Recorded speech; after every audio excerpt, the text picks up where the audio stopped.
l'ICAC et essaye de venir en aide à Pravin Jagnnath. Et c'est honteux. Nous dénonçons évidemment la volte-face indécente et révoltante de l'ICAC dans l'affaire Medpoint. Il prend un grand QC, un grand avocat, aux frais devant le contribuable. Et alors, qui est le représentant légal de l'ICAC, même pas pour la parole, mardi prochain, l'éducation tertiaire gratuite.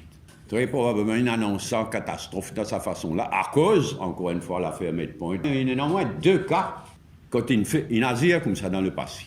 Quand il a introduit l'éducation secondaire gratuite, la veille, élection générale 76, et ensuite, pareil, quand il a introduit le transport gratuit, ce qui fait qu'il y en a des millions et des millions de gaspillage.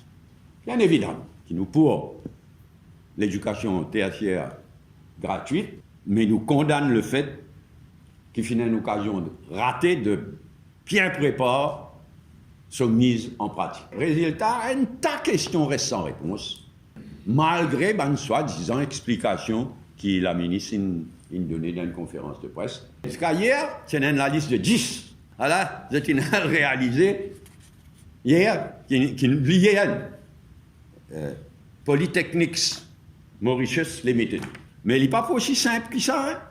Quelle manière ça peut fonctionner? En tout cas, quelque chose qui nous donne l'impression que l'éducation tertiaire peut vraiment gratuite. Et puis, on n'en a rien à payer. Ah ben, bien vite, il me disait que c'est uniquement une fille. La qualité de l'enseignement dans l'université de Maurice, par exemple, il dégringolait ces dernières années, tout le monde connaît. Ah ben là, il y a un vrai risque d'un nivellement par le bas. À part ça, il y a aussi, depuis ces dernières années, le gouvernement de Maurice, il market Maurice comme un education hub.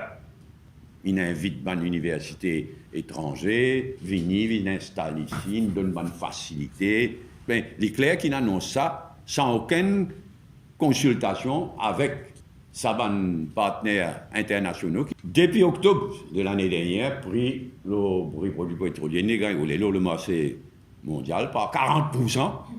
Donc, Tibizin, qui est le marché local, prix diesel et prix l'essence, Tibizin baissé depuis longtemps.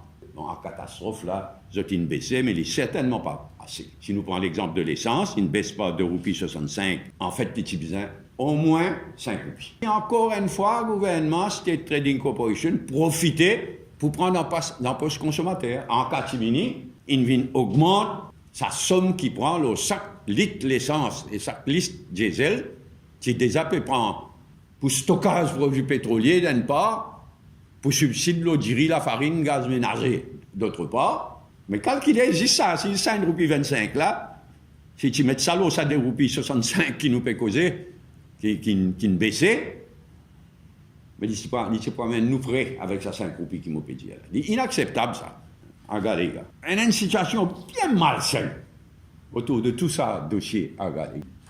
Parce qu'il peut dans l'information. Un rivière circulé qui demande une dizaine de familles dans un petit village qui s'appelle La Source, une voie en autres qui se peut bien quitter la case que je peux rester. Quand tout ça, quand ça pauvre, ça ministre, mais complètement dépassé. C'est une réponse dans le Parlement, inacceptable, d'une légèreté. Et bien, un mot, les choisir. Il dit, d'après nos renseignements, il n'a pas été demandé aux Agaléens d'évacuer leur maison. Quand il n'a pas de renseignements, mais où là? Nous faisons quoi? Nous souveraineté là. Non, droit connaît, donne toute l'information.